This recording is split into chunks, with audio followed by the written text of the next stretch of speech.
Jets final drive, and it is finally game week. Zach, we've made it. We've gotten through OTAs, mini camp, training camp, the lulls of the preseason. The Jets are going to play a game that counts. They're going to play that game against the maybe bitter rival in the Pittsburgh Steelers, in large part because they definitely have a quarterback that they wanted no part of in Aaron Rodgers, leading Pittsburgh's offense. Aaron Rodgers, we're going to discuss that. The Alijah Vera-Tucker injury, we're going to get to that. It is an action-packed show. My friend, are you ready? Man, I'm not only ready for this episode, I am just so ready for real football. Tonight is going to be the first game of the NFL season, and I'm so tired of talking about the same things. You know, this job, especially this last week where there's like nothing going on. Yeah. It's just the same things. We've written the same words, said the same sentences, so many different ways. I go on all these radio shows and I appreciate them interviewing me, but it's always the same 5 questions. I have my same answer, and I'm just like, I'm ready for like a game so I can actually analyze something and stop trying to pretend like I know what's going to happen this season. And it is a hell of a game this evening with the Super Bowl champion Eagles playing off against the Dallas Cowboys at the Link. Not far, like 35 minutes actually from where I live. It's going to be an interesting one. But we're not here to talk Cowboys. We are not here to talk Philadelphia Eagles. We are here to talk the New York Jets and, more importantly, their opponent this week, the Pittsburgh Steelers. And there is no one better to help us out in discussing the state of the Pittsburgh Steelers, discussing the state of old friend Aaron Rodgers, than the Pat McAfee Show's Mark Kaboly. Mark, former coworker for both of us, actually, at one point in time. Welcome to the show, man. How you doing? Good. How are you guys doing? You're looking like you're doing well. We're good, dude. A little less drama. We don't necessarily look. We tune into the Pat McAfee Show for you, but it's actually going to be a pretty enjoyable experience to not have to tune into it for Aaron Rodgers' appearances every single week to hear what he's going to say and who he's going to criticize. But I do, honestly, like Zach and I were talking about this going in here. There was no one better than you to have on the show because aside from seeing some clips here and there and knowing that Aaron Rodgers is the quarterback of the Steelers, I haven't seen him practice since he was here with the Jets. We haven't seen him in a preseason game. You have seen him, though. So broad stroke, big picture question here. I know it's very general, but how does our old friend Aaron Rodgers look? Oh, he looks absolutely great. Wait, what do you do? Dot, compared to what the Steelers had at quarterback the past 4 or 5. We used to do that all the time. We used to do that for all the Aaron Rodgers practices, yeah. I mean, he's a breath of fresh air compared to, the no offense, Mr. Trubisky's of the world and the Kenny Pickett of the world and so on and so forth since Ben Roethlisberger's been there. But, hey, you're right. I mean, he's looked good in practice. The arm's still there. The release is still there. The smarts are still there. Everything he has the offense down already. The only question mark is we have yet to see him in a live action game. Mike Tomlin went against his norm and didn't play him at all. He didn't play a lot of his offensive players, including DK Metcalf, in the preseason at all. So there's only so much you can glean from what you see in the practice, OTAs. Oh, not even OTAs. He wasn't there for OTAs. What am I talking about? Mini camp when he didn't even take part in that. So far, so good. Doesn't look like he's 41, almost 42. He does look like a guy that is healthy. He looks like he's reinvigorated, and he looks like he's ready to go. I'm not saying he's 4-time MVP Aaron Rodgers, but he's the best they've had in a while, and I think it might be just good enough to get him to at least the playoffs. That is a thing that the Steelers tend to go to quite a bit. I mean, I haven't covered a Jets playoff game ever, and I started covering them in 2014. But you mentioned he looks pretty good. I think the big question mark that I had about him was his mobility. Now, year one with the Jets, which was 3 years ago at this point, he looked fine. Like there was no issues. He wasn't running around like he used to when he was in his 20s, but he had more than enough mobility to move within the pocket, could still escape. The Achilles injury took him back a bit, and then he was dealing with knee issues, hamstring issues, all that stuff last year, which basically made him only able to play from the shotgun. I have seen some clips that have come out from Steelers camp. I don't know if they were just cherry-picked, but he didn't necessarily look great moving around, looked kind of old at times. How would you gauge that athleticism that's there? Like, does he have mobility still? Is that there, or is he kind of now just a pocket passer? Yeah, I think I saw the clip that you were referring to. And you know how it is in today's world. You look at it and say, wait a second, is this real or is this AI? gotta look at this a little quicker because I've never seen him like that in his month and a half at practice. I think that was definitely cherry picked somehow because I have yet to see him look that bad. I admit he looked terrible at that point when he was, I think, rolling to the left at that point. He's not going to get down the field and run the ball at all. I mean, he's not going to, lead the team in rushing. He's not going to break off a 60-yarder. They're not going to ask him to do that as well. He has just enough to be able to sidestep potential pressure, get outside the pocket a little bit, and throw it. I'm just, I would not go by that clip that you've seen. I think he is as healthy as you can possibly get from a 41-year-old, and I think the legs, I haven't really noticed anything about his legs that even look bad. He looks like to me, looks a little trimmed down a little bit as well. So he has been putting a lot of work in outside here as well. So, yeah, I wouldn't quite believe that completely of what you saw on the internet there. So last year, the Jets, as I'm sure you've heard, they ran the ball the least amount in the NFL. Arthur Smith obviously likes to run the ball quite a bit. I'm curious, what's been like seeing those two kind of mesh their personalities and styles, and what do you kind of envision as the identity of this offense with those two at the head of it?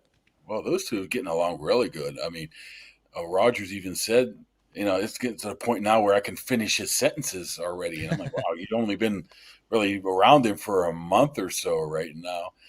But hey, the Steelers want to run the ball. They want to run the ball. They got a very talented yet unproven and inexperienced offensive line. They spent a lot of money or a lot of draft capital on that offensive line. They got first rounder in Broderick Jones. They got second rounders in Zach Frazier, first rounder Troy Fautanu, but they haven't played a ton of snaps at all. Fautanu hasn't played hardly at all, and he was last year's 20th overall pick.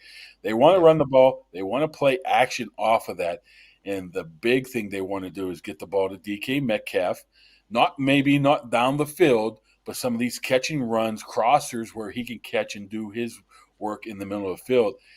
And it's going to be hard to find 3-4 tight ends as good as what the Steelers have right now in Freiermuth, Jonnu Smith, and all of a sudden 6'8", 310-pound Darnell Washington all of a sudden learned how to, catch the ball and be a force. I mean, I've never seen – every single time we talk to Aaron Rodgers, he brings up Darnell Washington, a guy that might have 15 catches in his career, and how impressed he is with him.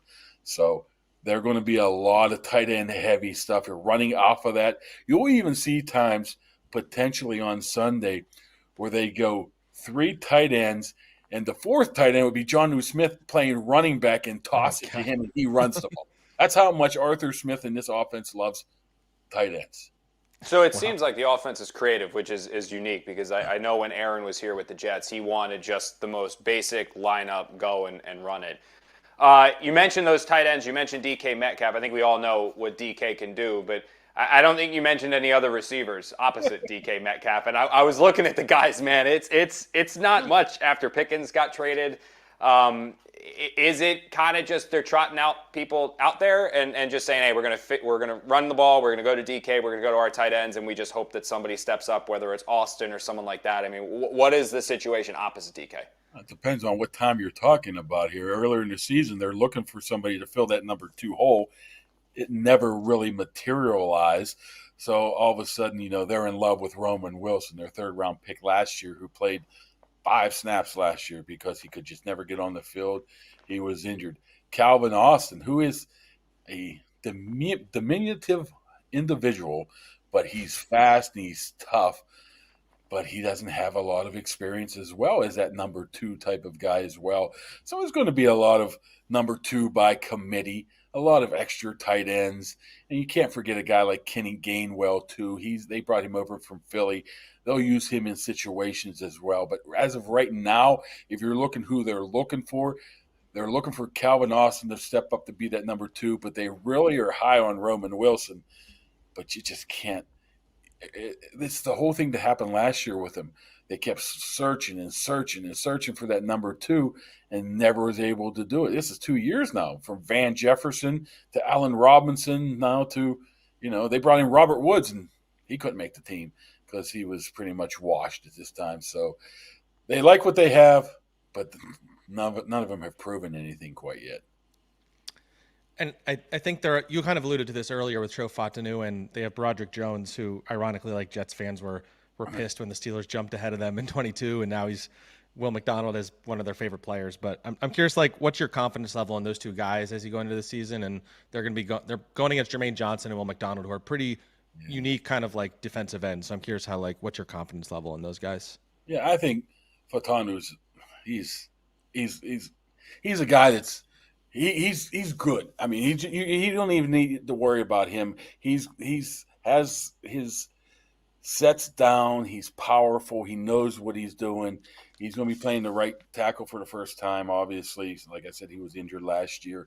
I don't think there's much worry with him. Broderick Jones is moving from the right side to his more natural left side. He played left at Georgia, but he only had 11 starts at Georgia. He was extremely young. He's still extremely young. I think he's only 23 years old, and he has been not as good as he could have been on the right side, at least last year. A lot of it's been between the ears more than physically. So they're hoping to move him to the left. And it's a different offense than before.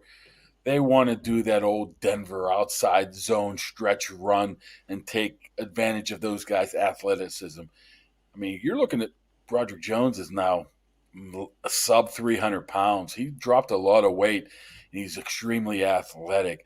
But that doesn't do you much good if, in the pass rushing thing. So if you're looking at the Steelers and you're looking where Jets could have a huge advantage, it would be trying to put pressure on Aaron Rodgers, which obviously he doesn't want, from the outside edges and the two guys you were mentioning, because it's still out on those two tackles right now. Now the interior guys are good. Zach Frazier at center is really good. Yep. Mason McCormick is good. Sayamalu, come from Philly a couple years ago, is really good. But that is still a big question, man. It's a definite problem going in until they prove it's not a problem. Flipping to the other side of the ball, I don't know if there's more than one defensive player better in this league than T.J. Watt. I mean, it's fun from afar, man. It's just fun watching him play football. The Jets have a pretty good left tackle in Olu Fashanu, who had a really strong rookie year, really high expectations going into this year. Armand Membu, their rookie on the other side, struggled a lot in training camp with Will McDonald, struggled a lot in training camp with Jermaine Johnson, struggled a lot in joint practices with everybody that the Giants threw at him. I would assume that's probably where T.J. Watt's going to line up. But Mark, does he like a side? So, for example, is he going to rush the right tackle every single snap? Will they move him left, right, let him pick which tackle he wants to rush against, depending on the down, the play, the situation? I mean, basically, how often is Armand Membu, the Jets' right tackle, going to be seeing T.J. Watt? That's the question in Pittsburgh for the past couple of years now, because teams were able to, over the past couple of years, scheme T.J. Watt out of the game because he lined up the same exact position every single time. So this year, they're pretty much assuring that they're going to move him around more, just so he's not, you don't know where he's at constantly. So you can't double team, you can't chip him, you can't do any of that stuff. So they kept a lot of that under wraps. They showed a little bit during preseason or during the training camp. So we're not quite sure how much they use it. They've been talking about it for years, but then he would come out and do it one play, and that's it. I think he's more – at first, he was only willing to stay on the one side and be done. That's where he felt comfortable. That's where he wanted to go. Now I think he's realizing that teams are quite real – or scheming against him to take him out of games. So I would expect him to move around a little bit. The good thing about the Steelers is Alex Highsmith's no slouch on the other side either. I mean, he's the guy that's a couple years removed from 13, 14 sacks. Nick Herbig, I'm not quite sure if he's even going to play yet. He's had a hamstring for the past 3 or 4 weeks, but every time he gets in the game, he's able to bring the pressure as well. So they like what they have on the outside edge rushers, but that's the big question here in Pittsburgh is as well. Are they going to move T.J. Watt around like they pretty much promised they will? My thought is I'll believe it when I see it. So we'll be keeping an eye on that. Cam Hayward, what's the real quick on him? Just before one more a couple questions here from Zach. But Cam Hayward, is he going to play? I mean, I saw a tweet from Rap that it was a rest day today, but then there's a contract. I mean, what's going on with Hayward? Well, he thought he outplayed his contract last year, and he did. I mean, he was an All-Pro last year. He was unbelievable at age 35 last year. He wanted some more money this year.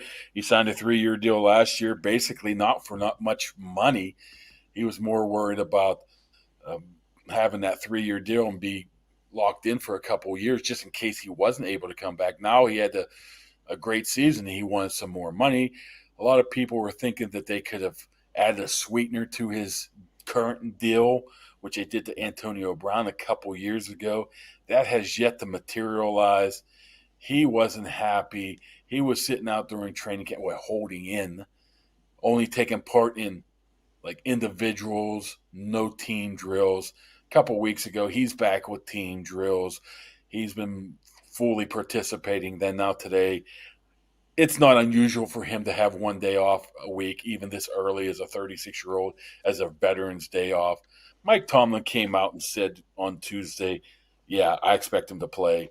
Defensive coordinator Terrell Austin said today, yeah, I'm expecting him to play. Those two are not putting their neck on the line out there and allowing people to criticize them if they aren't 100% sure the guy's going to play. The only question is he going to get a couple extra bucks before he goes out there on Sunday, because the Steelers don't really negotiate contracts in season. So one more for you. This game's fascinating because the starting quarterback for the Jets obviously was the Steelers' starting quarterback last year, week 1, and Rodgers flip-flopped. Like, it's kind of fascinating. I'm curious, like, what your perspective was on Fields last year and kind of what you feel about him, like, just broadly as like a starting quarterback in the NFL. Oh, absolutely wonderful human. I mean, everybody in that locker room loved him. I mean, he was great like that. Early on in the season, he was successful, but I don't think they were successful because of him. A lot of defensive, a lot of kicking. There's a lot of times he fumbled. I think he fumbled 4, 5, 6 times in those first 6 games, but I don't think he lost any of them. There was a couple interceptions that he could have thrown that were dropped as well. It's the same thing that you guys are probably seeing. I assume you guys talk about this all the time. The consistency with his throwing is just not there. Sometimes he just looks unbelievable. You're like, wow, what a throw. Then you see him and you're like, oh my goodness, what a throw that was. And that's just what his MO has been since the first day he got to Chicago. And I don't think you changed that at all. And I don't think the Steelers, the reason why they didn't stay with him, first of all, Russell Wilson was here. They thought they could give it a better shot with him. And he did go first 7 wins with Russell Wilson. So it's hard to complain with the decision of that. But I just think Justin was just limited in his ability to be consistent down the field. There was nothing more than that. And I don't know if that changes in one off season. Last one for you, Mark, real quick, then we'll let you get out of here. The line right now is 2.5. Jets home underdog, Steelers favored. What's your pick for the game? Ooh. Steelers I think are a better team. Yeah. But the Steelers typically do not play well in opening days. They typically don't beat teams by a lot of points. So I would imagine it's going to be probably a somewhat lower scoring game, and it's probably going to be a game that's within 3 to 5 points. I'll go Steelers 24-17. That might be a little bit more than I was expecting to say. Be honest with you, now I'm saying it out loud here, but it's going to probably be a last second, turn away from the Steelers defense to win this game. Nobody's leaving here in the third quarter because of a blowout, put it that way. But I think the Steelers will find a way to win. There we go. All right, Mark Kaboly, thank you so much for joining Jets Final Drive, man. We will see you at MetLife Stadium in a couple of days here. All right, we'll see you fellas out there. See you, Mark.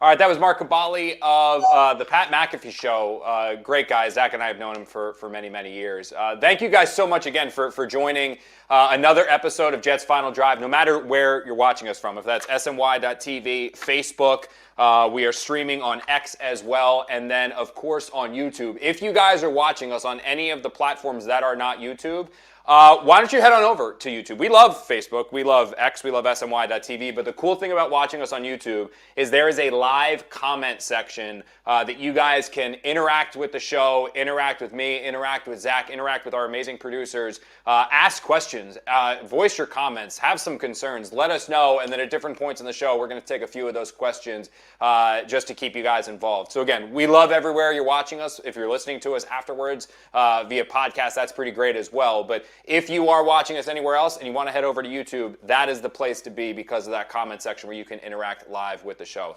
All right, Zach, transitioning here, Mark touched upon it. I want to touch upon it a little bit more. The Aaron Rodgers storyline to me is fascinating, dude. Like I think back to Aaron and when he arrived here for the first time and just the hope, the hype, the king who was promised almost, right? Because the Jets had this roster that they had built up that somehow managed to win 7 games with Zach Wilson. They viewed themselves as the Tampa Bay Buccaneers who were just a quarterback away, got Tom Brady, and then were literal Super Bowl contenders for the next 3 years. They get Aaron Rodgers, and it all just blows up. And I do think he was a much better teammate than he gets credit for. I think he was better with the fans than he gets credit for. And ultimately, I'm curious if you feel the same way with me on this. I think that they are a playoff team if he does not hurt his Achilles 4 plays into the season, because I feel like everyone was bought in that summer. The players were bought in that summer. And when he got hurt and then missed time, he was criticizing the team on the Pat McAfee show. I think that's where it all just fell apart. And, you know, all the progress they'd made in the offseason, they were just never able to recapture it last year. But I do think that it was going to work year one if he hadn't gotten hurt. So I'm not as confident in that as you are. I do think they obviously would have had a better chance of being a playoff team with Aaron Rodgers than with Zach Wilson, who was shot at that point, confidence wise, because he'd been benched so many times. Tim Boyle, Trevor Siemian, he's better than those guys. But on the flip side, I think him going out as early as he did exposed a lot of holes in the raft, so to speak. Nathaniel Hackett, way worse than we could have imagined. The offensive line was not as good as we thought it was going to be. Dwayne Brown was shot at that point.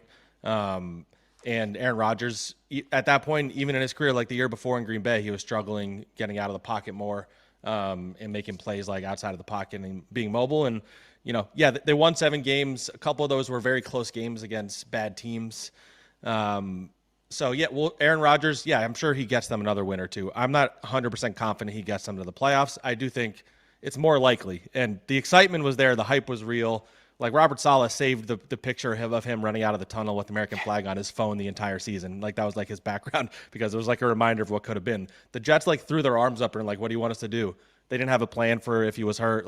There's a lot that went wrong. It just exposed a lot of problems they had in the foundation ultimately. And that's kind of what led to last year when he was back. It was a disaster in so many other ways beyond even just him. But yeah, I mean, it's hard not to think about that day. It's so crazy to think about. It's less than 2 years ago. That's not a long time. And we're about to watch him come out of the tunnel in a different uniform. And 2 years ago, I've been to a Taylor Swift concert at MetLife. I've been to a Paul McCartney concert at MetLife. I've been to Eagles games against the Giants. I've never heard the stadium as loud as it was when he ran out of that tunnel. The press box was vibrating.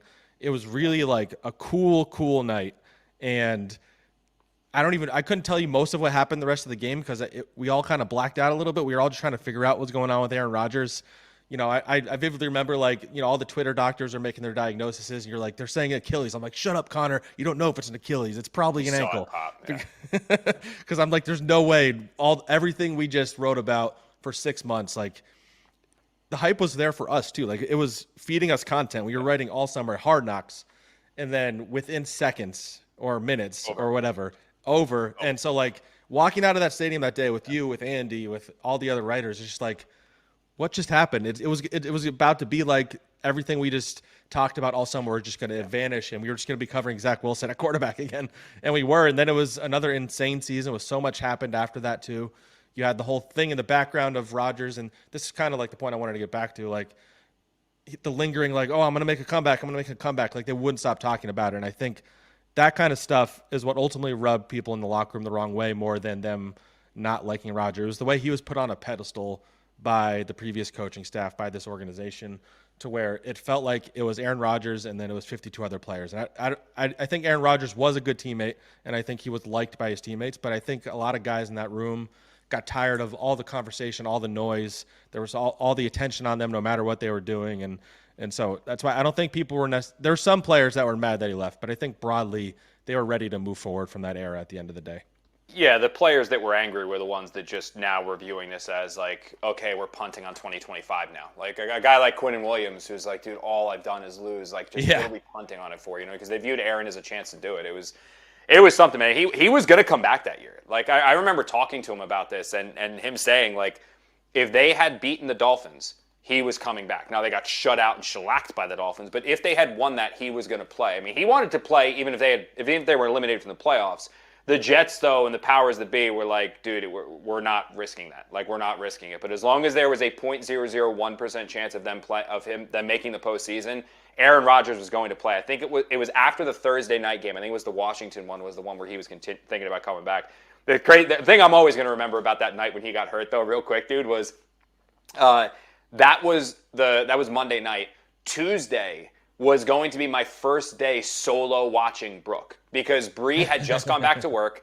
And I remember her saying, like, look, I know you're going to get back from the game like 2, 3 in the morning, but like, what's your schedule? I'm like, Bree, I was like, the day after the game's easy. It's just conference calls. Nothing really happens. Like, you talk to coach, 3 players. I don't have any obligations with SNY other than a nighttime hit for like sports night. Like, I'm good. Don't worry about it. Rodgers goes down, and I remember texting her and being like, hun, we need to find some babysitter. My mom needs to call off work. Your mom needs to get here. We need to get somebody here because my easy day, Tuesday, is now completely shot to hell. Like, it is going to be constant TV, writing columns, digging. It was absolute hysteria, man. It was crazy. You mentioned him running out of the stadium or running out of that tunnel again. There has been this little narrative. I saw WFAN go crazy, and you feel very, very strongly about this. And I saw you clap back at Tierney and Sal, SNY's own Sal right now. You were team boo.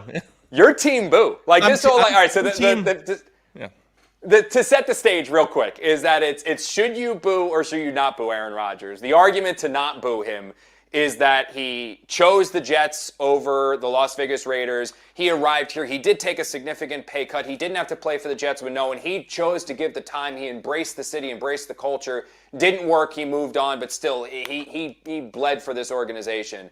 Your thing is F all of that, boo the hell out of the guy, basically. Okay, if I have that right. That's not my thing. Wow, just misquoting me. That is not my point. Yeah, my point is... my point is, who cares? Like, they're fans, and it's the opposing quarterback, a guy who's here for 2 years, played 1 season. They failed miserably. Whether you want to blame him or not, fine. He's going to be playing for the other team. Like, absolutely you should boo him. The Jets booed him when he was on the Jets last year. The offense would go 3 and out. There were stretches where the offense was an absolute disaster, and Jets fans were booing the Jets. So why would you not boo Aaron Rodgers if he was the Steelers quarterback? It maddens me that this is even a conversation. I get you have to fill the airtime sometimes. I just think the idea that like you should not boo this man. He wanted to be a Jet. So what? Like, he was here for a year. Who cares? Like, if C.J. Mosley was on the other team running out of the tunnel, I'd understand you saying, don't boo C.J. Mosley. Like, he really wanted to be good here, and it didn't work out. He was here for 7 years, got hurt, all that stuff. Quinnen Williams, if he's on another team coming through the tunnel, I get it. Don't boo Quinnen Williams. But whatever. Aaron Rodgers played here for 1 year. They were really bad last year. He was not especially good himself. They went 5-12. He left. He trashed the coach on the way out, the coach that everybody loves in this fan base now. And the owner, I don't think Aaron Rodgers. I don't think Aaron Rodgers. I mean, maybe he would, but I don't think he'd take it personally if he got booed anyway. He probably expects it. I don't know. Like, I think it's okay to have supported him when he was here and not want him to do well on Sunday. And so, yeah, you're a fan. You're a fanatic. That's the whole point. Jets fans are nuts in a lot of ways. And so, if the Jets fans are willing to boo the Jets as much as they do, which I'm not even saying that's a bad thing. They absolutely should a lot of the time. Some of the offenses we've had to watch, some of the offenses you've had to watch. Nathaniel Hackett, like, boo, I get it. He's not the quarterback anymore. You still should boo him. So I'm not saying boo him like in the way that you said. I'm saying boo him because he's the opposing team's quarterback. So, yeah, absolutely. I'll live stream you guys when Aaron Rodgers runs out of the tunnel to see if Zach is in fact booing, because I bet you that he is. Yeah, I don't think you mentioned it. On me. Yeah. Yeah. Real quick, I don't. You mentioned it. I don't think Aaron had any animosity or hate for the fans. Like, I don't think if the fans boo it, like last year, like there was no like. I don't think he. I shouldn't say I don't. I know that there was no felt disrespect from the fans. I think the disrespect that he felt was from ownership. He felt disrespect from the ownership of what he gave the organization, the pay cut that he took, and that kind of the last couple weeks they couldn't wait to get rid of him. And then obviously what Aaron Glenn did to close out there, to literally just get up and walk out of a meeting. Like, that is wild, man. Like, when we think about that, like how the Aaron Rodgers era ended with the Jets, where he flies across, and again, whatever, he flew across the country to basically get dumped. But to fly across the country and then for Aaron Glenn to walk out of the meeting, from what I've been told, literally in the middle of like Rodgers talking, just to get up, walk out, come back with Muji, and then tell him, "You want to play football?" Rodgers like, "Yeah, I'm thinking about it." Him to go, "Well, it's not going to be here." That pissed him off more than anything else, where I can't wait to see, is there a handshake? Are there glares across, anything like that? But speaking of Aaron Glenn and speaking of Aaron Rodgers, one Zack Rosenblatt has a story up on The Athletic, which I don't read a lot because I can't, but I did read that one, and it was very, very impressive, Zach, between the trip to Detroit, the guys you talked to. I mean, shout out you, dude. It's a hell of a story if you want to plug it a little bit for those of you that haven't read it yet. Oh, thanks. I appreciate it. You know, I like doing stories where I get out of New Jersey and go like on certain locations. I just wanted to go to Detroit because the way they talk about him over there is very lovingly and like over the top almost. So I went. The Lions were very gracious. They gave me access to people in a way I haven't experienced that much, where I got to talk to Dan Campbell, Kelvin Shepard, their DC, a lot of these players that he's made an impact on. Yeah, they just told me stories about the kind of coach he was, like how important he was to the culture in Detroit. You know, 2021 is the year he points to a lot, that organization does, where like that's where they established the culture they were going to have for the 4 years. Like, yeah, they were 0-10-1, but if you looked at their practices when they were 0-10-1, like you wouldn't have known they were that. Like, they were fighting. They actually, most of their losses that year were close, and so they like built the foundation. The key was they needed like support from ownership, and ownership came out and gave a show of support the next season when they started slow, and then they were off to the races. But like Aaron Glenn and Dan Campbell, like they were almost not co-head coaches, but pretty close. Like Aaron Glenn was a sounding board for Dan Campbell, and Dan Campbell let him run the room. He let him run the game plan. He let him like practice being a head coach, and that's why he's ready for what he is now. And it's kind of a similar task ahead in New York. You know, these are both tortured franchises, tortured fan bases that have dealt with a lot over the years, and they were coming off a dysfunctional era. They needed somebody to come in, shake some things up, create some accountability, create a different culture. And it worked there. And so now he's going to try and take the lessons he learned in Detroit and bring them to New York.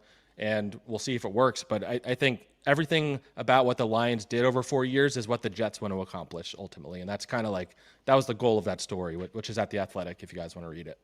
Yeah, that's Zach's story on theathletic.com. Make sure you guys go over there. Subscribe to The Athletic if you don't already. I don't actually know anyone who doesn't subscribe to The Athletic at this point, which is crazy. Because I remember when I worked there, being like The Athletic, and people like The Atlantic, be like, no, The Athletic, it's new. That still like, happens a little bit. Yeah, now it's not. Now you got your byline on the Times. But yeah, go read Zach's story on Aaron Glenn, basically turning the page on Aaron Rodgers on The Athletic. It's a tremendous read. One of the best, honestly, Jet stories I've read in a while, man. So shout out to you. Thank you.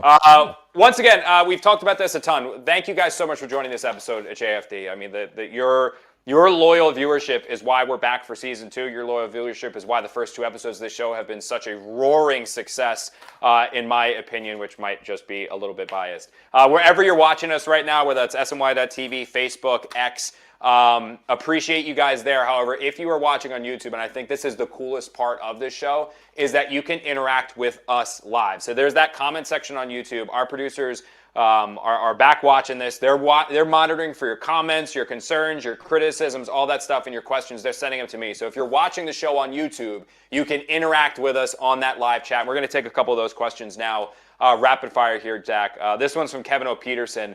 How long is it going to take us as fans to know if Aaron Glenn and Tanner Engstrand are the real deal as coaches? I feel like that more than anything is the biggest X factor for the Jets this year.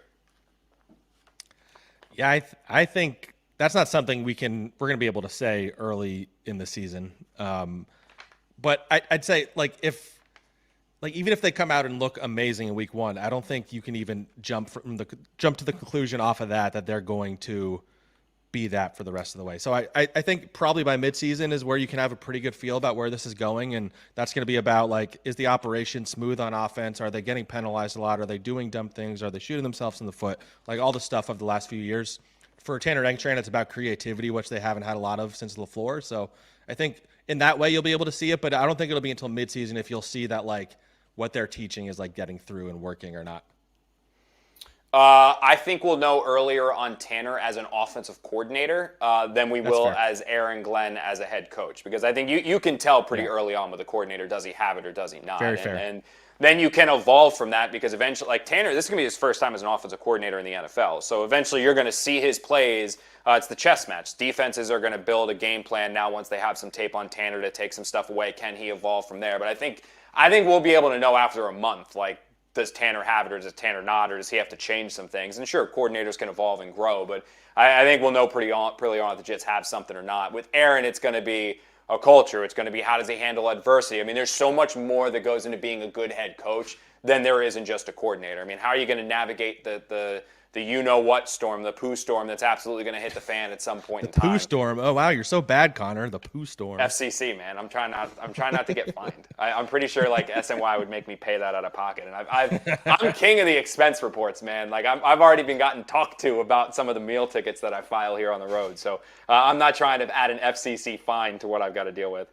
By the way, comment section is very much like you, Zach. They're going to be booing with you, Aaron Rodgers, when he runs out of the tunnel. That is also there as well. This one's from Lou Giordano. I apologize if I mispronounced your name. You should see all the phonetic spelling that I have on my sheet right here. Over under 4 sacks of Aaron Rodgers on Sunday. I'll go first with this one, Zach. I'm going to go under because I think the Steelers are going to run the hell out of the ball. I think the Steelers ultimately win this game close, and I don't think there's going to be a lot of passing opportunities for the Jets to bring them down. Would not surprise me if Aaron Rodgers throws like 20 total times at MetLife Stadium on Sunday. I think they're going to pound the rock, so I'm going to go under the 4 sacks. I mean, I'll go under more because I think when Rodgers knows the team's going to come at him with the blitz like that, I think they're going to be doing a lot of like quick hitters. Like it's going to be DK Metcalf slants, screens to Jonnu Smith, screens to Jalen Warren. I do think they're going to get a couple sacks though, because I don't think the Steelers tackles are very good. So I'll say under, but maybe 2 or 3 sacks.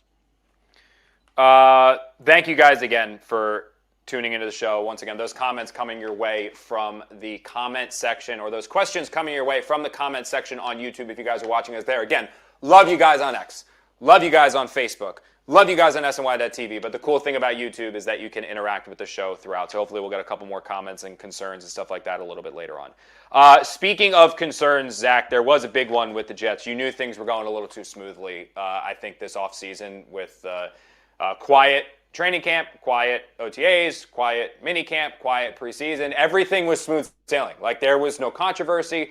Despite the fact the Jets were tackling people, there were no injuries in practices. I mean, they seriously, everything was going well until Tuesday's practice when in individual drills, Alijah Vera-Tucker tore his triceps again. He is going to miss the full season. And it is a brutal blow, no matter how you look at it, from the Jets and for AVT. I mean, it's obviously brutal for AVT because this is now 3 years, or he's going to be missing 3 of the last 4 years, or most of 3 of the last 4 years with injuries. Also, just for the Jets, because he was looking like maybe their most consistent offensive lineman outside of Olu. Really sounding board and stabilizing force on the right side, where they're going to be starting a rookie in Armand Membu. And now, days before the season opener, he's out of the lineup, and the Jets need to replace him. Yeah, I mean, the first reaction when I saw it. Well, so Diana from The Athletic was the first one to report. Yeah, I'm sorry. No, it doesn't. I mean, it's old at this point. But my point being, like, so I like knew it was coming, and like the initial part of the reporting was that, like, she had initially heard, just to give a little inside baseball, she like had heard that an offensive lineman on the Jets got hurt. And then she like dug in to find out who it was, and she found out it was and I'm like, there's no way it was AVT. Like, there's no way he has that bad of luck. Like, John Simpson had been banged up going into the most recent practice. So I'm like, okay, maybe John Simpson re-injured something, and then turns out it's AVT, and then that it's season ending, and you just feel so bad for the kid. He's 26 years old. He was heading for a huge contract. A lot of offensive linemen have been getting new contracts the last few days for over $20 million a year. I think he's at his best, AVT when he's fully healthy is their best offensive lineman and Pro Bowl caliber. So this is a tough blow for him. And I mean, you're losing your best offensive lineman in my opinion. So your offensive line just got worse. I know fans are high on Joe Tippmann. You and I have argued about him, but on a base level, he is worse than Alijah Vera-Tucker at right guard. And so your offensive line just got worse. And so that's a big concern. Like you said, a few days before the season to have this kind of a blow to kind of throw you for a loop to where you have to figure out what you're going to do. All of a sudden, that depth that I've been talking about all offseason, I think is pretty good depth. You have Josh Myers as a backup, you feel good about it. You have Chuks Okorafor as a backup, you feel good about it. And you have Max Mitchell as a backup and Xavier Newman. Like, these are all guys with NFL experience. Like, that's a solid group of backups. Now you have to move Josh Myers up, which is what I'm guessing they're going to do. You move Joe Tippmann over.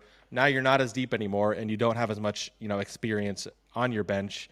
And this is a team that wants to run the ball and want to run it down your throat. Are they going to be able to do it as well without AVT there? With AVT next to Armand Membo, a rookie who has never played in the NFL, has had his ups and downs. I'm a little higher on his summer than you, but he has had ups and downs for sure. So, it's a concern. I still think this can be a solid offensive line. Just the ceiling was just lowered a decent amount to where, at its best, if everybody does their job with AVT in there, I think this is a top 5, top 10 unit. Without AVT in there, like, you could see drop it into the 15 and 20 range. So it's a big blow. They can survive it, but it's a big blow. Yeah, I had dinner last night actually with a former Jets coach who was in town, and I was talking to him, and he hit me up. He goes, "Why were you asking me about like Joe Tippmann earlier today?" I was like, "Well, he's probably going to be starting at guard now." He goes, "What happened?" He goes, "I've been knee deep in our prep." I was like, "AVT's out the year," and he was like, "You got to be kidding me." He goes, "Like, again?" I was like, "Yeah," and he goes, He goes, "For what we paid to go up and get him," he goes, "probably an overpay because we had what we traded to go up and get him and just kind of the maneuvering of the draft." He goes, "But the thing about AVT is that maybe he develops into an all-pro, maybe he had the Pro Bowl potential." He goes, "He's still just a damn good player." He goes, "Whether he's Pro Bowl, all-pro, not," he goes, "he could play the next 12 years and be a starting guard and be a damn good football player." And I think the biggest problem now, Zach, and you touched upon it, is the shuffling of the chairs. And the lone silver lining in this is that when John Simpson missed time, the Jets had the opportunity to experiment with ways to fill. And I know he's left guard, he's not right guard, but they were able to give Max Mitchell some reps, able to give Xavier Newman some reps. And what they seemed to settle on that they were most comfortable with was Josh Myers takes over at center, Joe Tippmann takes over at guard. And it was fine enough. I mean, they were just scrimmaging against themselves. When that grouping went up against the New York Giants, they got their teeth kicked in. I mean, now granted, the Giants are probably going to kick most people's teeth in with Abdul Carter, Brian Burns, Kayvon Thibodeau, and Dexter Lawrence, but it was borderline embarrassing what that group did to the Jets' offensive line in those joint practices. They have cohesiveness in terms of that 5 playing together. Now, obviously, you're going to shift where Simpson's going to stay at left guard. You're probably going to put Tippmann over to the right, but my thing is that, and any coach will tell you this, any NFL coach will tell you this, you can survive one poor piece on the offensive line. I'm not saying Joe Tippmann's poor. He's probably an average football player, slightly below average football player. But if he's your worst player on the offensive line, it's fine because the 4 players around him will mask that one weakness. The problem with AVT going out is that now Tippmann is not your only weakness or your not perceived weakness. Now you have one question mark at guard with Tippmann, and you have now a major question mark at center with Josh Myers. And now that entire right side of the line is a significant. Now maybe the Jets do some gymnastics where like Simpson goes to the right side to protect Armand Membu, but if we're just assuming, because we haven't been at practice yet to see or talk to Aaron, I should say we haven't talked to Aaron Glenn yet to get his opinion on this. If they do go with Josh Myers center, Joe Tippmann right guard, Armand Membu right side, that entire right side of the offensive line is now a major concern because Myers, we discussed this, he can snap, he can't block anybody. Tippmann is not an above average guard, so he's an average guard. And now you have Membu, who's going to be taking his lumps as a rookie right tackle and certainly struggled immensely with Will McDonald, immensely with Jermaine Johnson when he went into practice. So, look, the one thing that the Jets could hang their hat on this entire offseason was their offensive line. They were going to run the hell out of the ball, and they were going to run the hell out of the ball because they were going to have an offensive line that was going to open all these holes. That's how it was going to work for them. Now, that thing you could hang your hat on is well, can we run the ball? well, can we rely on the offensive line? We like Olu and John on the left side, but what if like teams just stack the right and just rush us from there? I mean, it's to me that's a big red flag, and I don't. We're going to find out a lot about it right off the bat because you got Cam Hayward, who Mark Kaboly was just telling us he thinks he's going to play. TJ Watt, if those guys are on that right side and they're going up against Joe and Armand and Myers, like it's an issue here. I think a major issue. Real quick before we move on here, Zach, I do want your opinion on this, man. AVT, this was, you said, I mean, everyone said it's setting up for a major contract extension potentially or major contract in free agency. I actually think this might help his chances of returning to the Jets on a pretty normal contract. Yeah. I don't think this is like, oh, well, his Jets career is over, shake his hands over. I think actually him missing this year, I don't think the contracts are going to be crazy for a guy who's missed this much time. I think him returning on a very team-friendly deal in free agency is a very strong possibility now. I don't know if you feel differently about it. No, I've been getting that question a lot today. I agree because if there's like a silver lining to this injury, it's that it's not like he didn't tear his knee up, he didn't tear his Achilles, which he has done before. Like a triceps injury, he'll recover, he'll get the surgery. I think he's getting it early next week, I believe I saw. And Aaron Glenn told us briefly today that he's going to be out for 7 months is how long it takes to recover. And then he'll be back, and he should be fully healthy, and he should be back to normal. He's just a guy that has like the injury bug thing. He's going to have that along with him. But he'll be the same player he was before the injury, I think. So, you bring him back for whatever, 1 year, $10 million with incentives, and you let him prove that he deserves a big deal. But yeah, that's just going to be the thing. He unfortunately lost himself a lot of money when he tore his triceps in practice. And, we talked to him on Monday about becoming a captain, and by Tuesday his season was over. And it's just like one of the most Jets thing ever. And you just feel so bad for him. I'll keep saying it, but he's like one of the good ones in that locker room. Like everybody likes him. You won't find anybody who's going to say a bad thing about Alijah Vera-Tucker. So, but yeah, I would not rule him out coming back in 2025 or 26, I should say. Yeah, I had a player text me after the injury and literally just said he was gutted, and it was just he's respected, he's beloved, and to just have another one of these injuries, it's again you have Zach. We've done this long enough. Like there are guys in the locker room that are just like D-bags, and they're just like not good people, and you don't get along with them. That's not AVT. He is a stand-up good person, like to everybody, and it's tough to see a good person kind of get that kind of a beating. The Jets will, though, have to move on, and we're going to move on here to Justin Fields.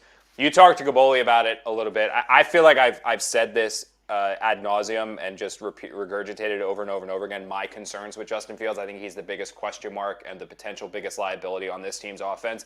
Hopefully I'm wrong. I would love to cover winner, Jet fans. Don't think this is negative Connor just being evil and wanting you guys to lose. I want to cover a winner. You're happier, my life's happier, everybody's happy, and I would like to cover a playoff push and a Super Bowl champion. That's on my bucket list, and the only way I get there is if you get there. So I'd like to see the Jets win or go to the Super Bowl. They don't have to win it, but just go, please. With that said, my concerns are not going to be alleviated going into this game. I think the biggest thing the Jets are going to have to do to mask the issues with Justin Fields here, and I'm curious your take on it, they need to win on first and second down. If they're looking at 3rd and 7s, 3rd and 8s, 3rd and 9s, they are so screwed. They need to be in 3rd and 2s, 3rd and 3s, and you get there by winning on first and second down. Real quickly, I just wanted to take a second to stick the knife in you a little bit and point out that I've covered 2 Super Bowls. You have covered a Super Bowl, right? Including last year's, yeah. So I just wanted to make sure I rubbed that in your face a little bit. I can do this, I think. I'm going to do that. Wow, you're going to get fined for sure. Yeah, FCC's coming at me. Yeah. But yeah, I agree that, I agree with your concerns. I mean, obviously, we haven't seen him with the ability to make the plays down the field when you need to have them. Even those move the ball drills, there were ones that they did pretty well, but that was like them doing a lot of short passes, slants to Garrett down the middle. But like when it's 3rd and 7 and you need to get it, or it's, you're trailing, you need to throw it a lot. Like, is Justin Fields going to do well? The path to the Jets, winning games, staying competitive, all that stuff, is they get the ball. I mean, I wonder if they're going to receive every week. Like when they win the coin toss, like, are you going to want the ball? Because like this is a team that needs to start with leads. They need to be able to control the clock. They need the games they're going to win. They're going to be low scoring, 13-10, 10-7. Like that's how they win these games. There's a path to it. It's not an easy path. I don't know if it's sustainable over 18 weeks, but like that's the way you do it. So, on Sunday, if they come out and they score in that first drive, whether it's a field goal or a touchdown, which is not something they did a lot over the last couple of years, like then you can feel pretty good about their ability to run the ball first and second down. If you have to throw it on third down, you do. If it's third and short, you run it, and then they have the ability to tush push with somebody like Justin Fields. So like that's the path to winning, but that's like not a sustainable path if there's no threat of passing the ball at the same time. So it's going to be a real interesting balance. And so I have concerns like you do. The hope is that they've just been hiding a lot of what they plan on doing with him, a lot of the creativity that Tanner Rankshire maybe is building up. Like maybe they're going to run a lot of stuff with a lot of tight ends and he move guys. It's a lot of trickeration, but I need to see Justin Fields completing passes down the field when you got to have it. Like they got to have it passes. Does he have the ability to do that? Dude, there's no team in the NFL that wins without a threat through the air. And we talked about this last week, and I get what Aaron Glenn said. Oh, the team that won the Super Bowl last year was number 1 in rushing and 20-something the Eagles ranked in passing. Yeah, but they still had Jalen Hurts, who, by the way, who was Super Bowl MVP? It wasn't Saquon Barkley. Like what he threw the ball amazingly that day. Yeah, what happened when the Chiefs shut down Barkley? Jalen Hurts did what he did all year. He's throwing deep balls to Smith. He's throwing deep balls to A.J. Brown. He's throwing deep balls. Didn't Paris Campbell make a big catch in that game or something like that? Jahan Dotson. Jahan Dotson, thank you. Jahan Dotson. Like you still have to throw it. And if Justin Fields can hit the go balls, if Justin Fields can stretch the field, if Justin Fields can do in games what he didn't do in practices, you believe in him. You do. You believe in him. You believe in the Jets' chances. But I gotta see it. And I haven't seen it to this point. What I have seen is the Jets run the hell out of the ball. And that's something that I think we're going to see a lot of. I mean, Breece Hall, I don't think Breece Hall is the player that we all thought Breece Hall was after his rookie year. I don't think he's a top 5 running back in the NFL. I don't think he's a top 3 running back in the NFL. I think he's a good player.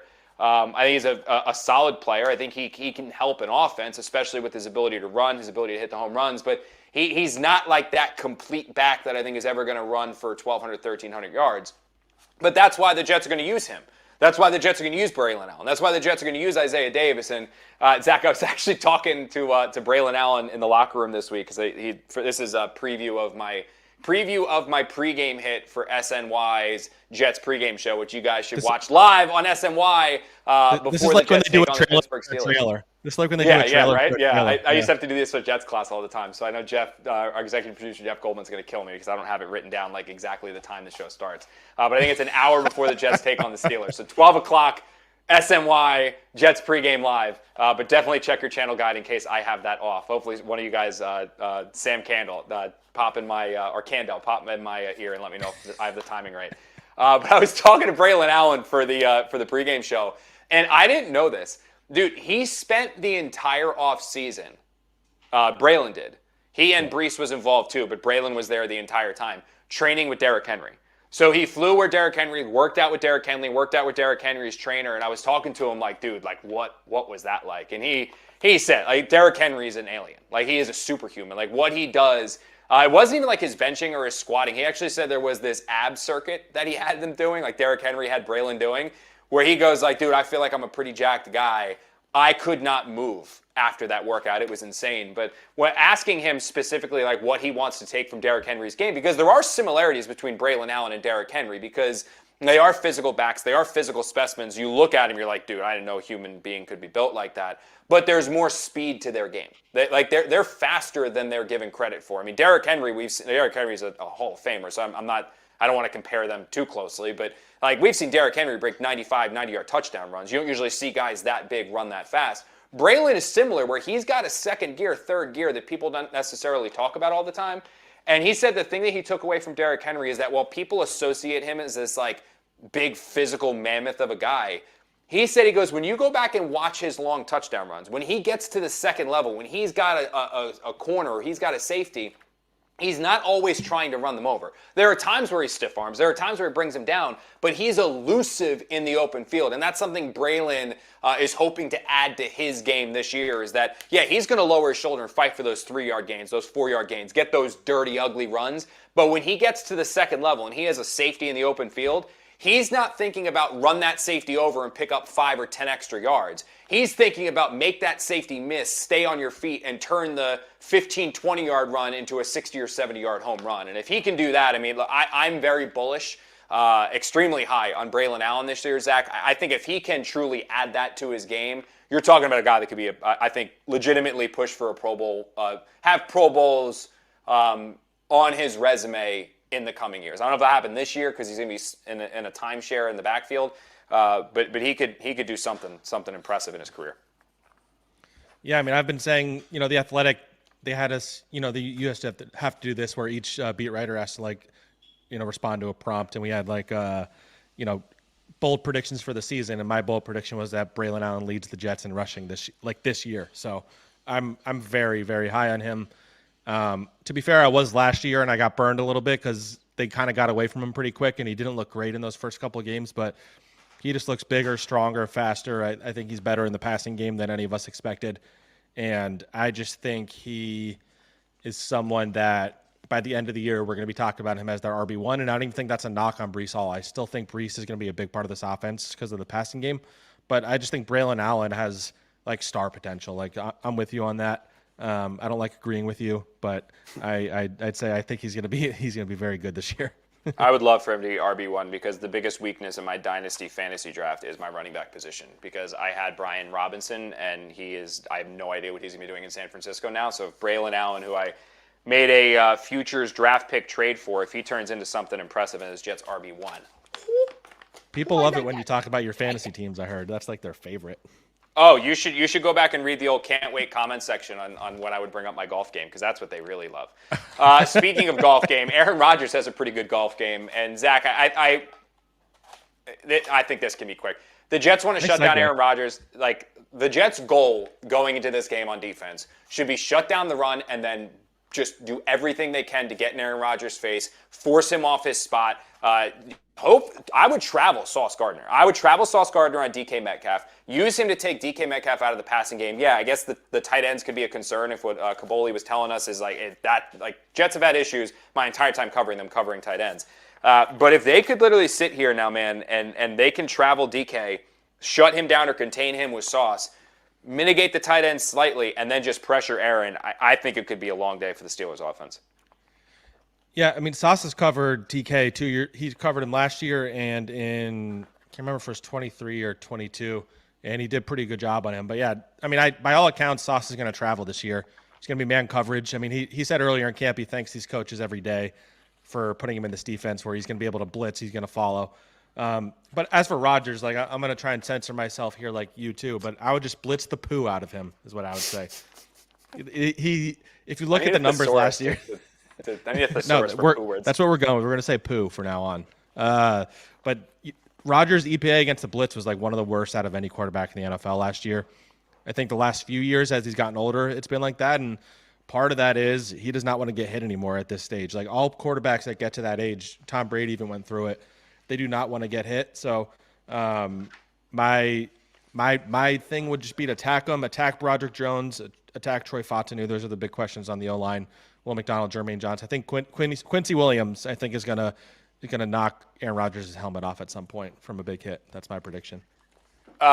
We've pushed this before, but we appreciate everything you guys are watching us on. Thank you so much for joining another episode of Jets Final Drive. Whether that's X you're watching us on, whether you're watching us on SNY.TV, Facebook. I love the Facebook views because I have no idea where they come from. I don't plug my Facebook ever. So whenever I see 20,000 people watch this on Facebook, I'm like, hell yeah, Facebook, let's go. But like I said, the best place to watch us, I genuinely believe this, is YouTube. And the reason why is the live comment section. You guys can interact throughout the show. We had another question coming here, Zach. I was just looking at it, and I thought it was very interesting. Andrew Rinaldi wants to know who scores the first touchdown for the Jets this season. We were just talking about him. I think it's going to be Braylon. So I want to say Justin Fields. I feel like that's an easy one, so I'm going to have a little more fun. I'll say Mason Taylor. And there's a voice in the back of my head saying Andrew Beck's going to score the first touchdown, but I'm going to say Mason Taylor gets the first one. They get into the red zone, little play action. They hit one of the tight ends on an easy 1 yard touchdown. Is 1 yard touchdown pass, first one. This is only a few minutes here left on episode 3 of JFD. I'm having a blast here, man. So we're going to go rapid fire with this part of the show. All right, so. Final thoughts summing up week 1. All right. I'm going to go Jets win if blank, Jets lose if blank, and you just spit out at me the first thing that comes to your head. The Jets win this game if go. They successfully blitzed the poo out of Aaron Rodgers, and it's a low-scoring game. Minus a point because you said poo instead of another adjective for poo. The Jets lose this game if go. The Jets score on the opening drive, and they control the clock.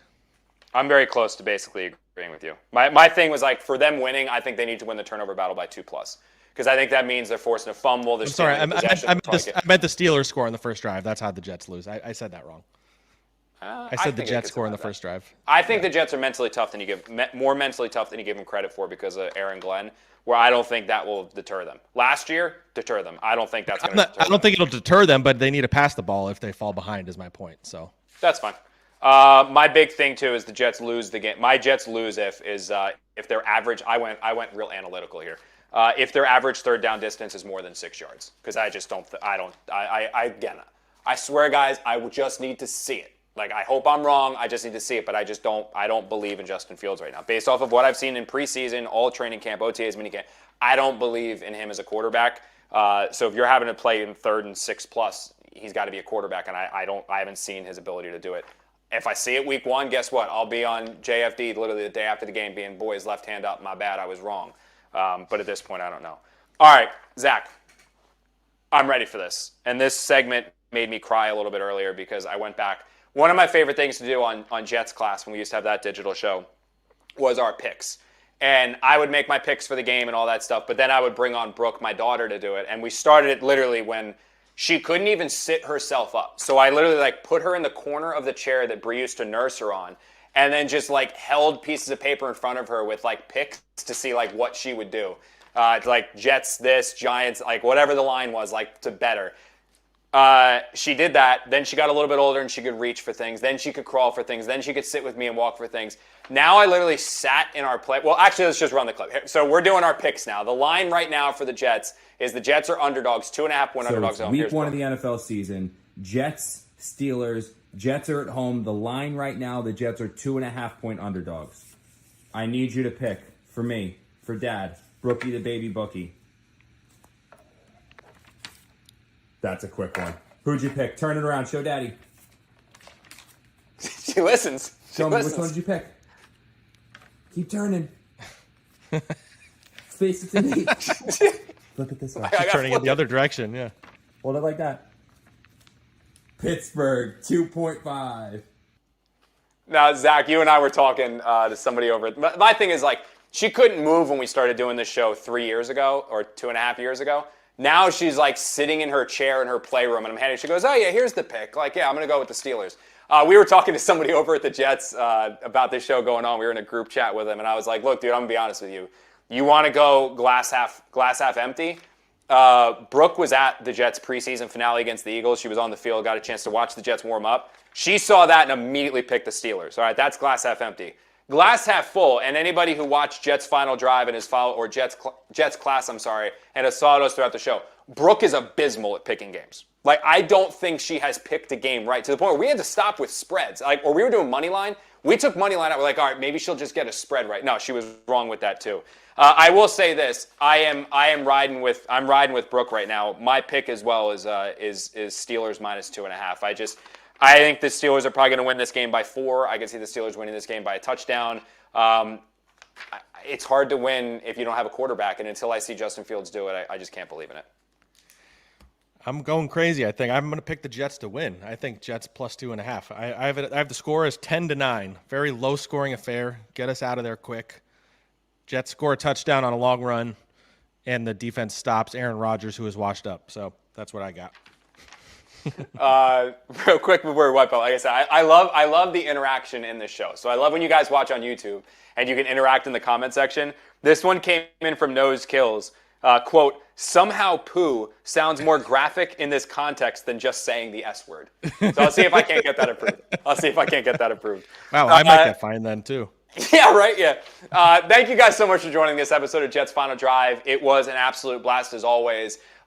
We have so much Jets content coming your way. We have Jets Mailbag, the new show that I have with Janae Coakley, where we take your questions throughout the week and then we answer them from actually the Jets facility on Wednesday. So the first episode debuted this week. If you want to go on SNY's YouTube channel, you can watch the episode there. We took a ton of your questions, answer them all. We're going to do that again. Probably start compiling them Monday, Tuesday, and then we'll answer them again later in the week. So make sure you stay tuned for Jets Mailbag with Janae Coakley. This episode of Jets Final Drive, you can rewatch this across all of SNY's digital platforms. We're going to stay living on X forever. We're going to stay living on Facebook forever. We are on SNY.TV, and then we are also on YouTube. If you are going to watch us on YouTube, I say this all the time, make sure you subscribe to SNY's digital channel because you will get all of SNY's digital programming. That's not only Jets Mailbag. That's not only Jets Final Drive. That's also the Putback with Ian Begley, Mets highlights, Yankees highlights, all that fun stuff. So SNY's YouTube channel is the place to be. Subscribe. You will not regret that decision at all. If you want more Jets Final Drive, by the way, too, Zach, we are now going to be back to our normal time. Like we did this 2 weeks, 3 weeks now before the season. We're now going to be back to our normal time for Jets Final Drive. It's going to be the day after the game. You and I are both going to be covering Jets Steelers. Day after the game, you'll find us live reacting to it. Jets Final Drive. We hope to see you there. Big thanks to our producers, Corey Palmer, Brian Pincus, Sam Candell, and Jeff Goldman. You guys are the best. It's why Jets Final Drive looks as good as it does, because you and I, Zach, are not the prettiest people in the world. So they make us look good, sound good, all of that stuff. For Zack Rosenblatt, I am Connor Hughes. Thank you so much for watching Jets Final Drive. We'll see you guys in a few days after the Jets.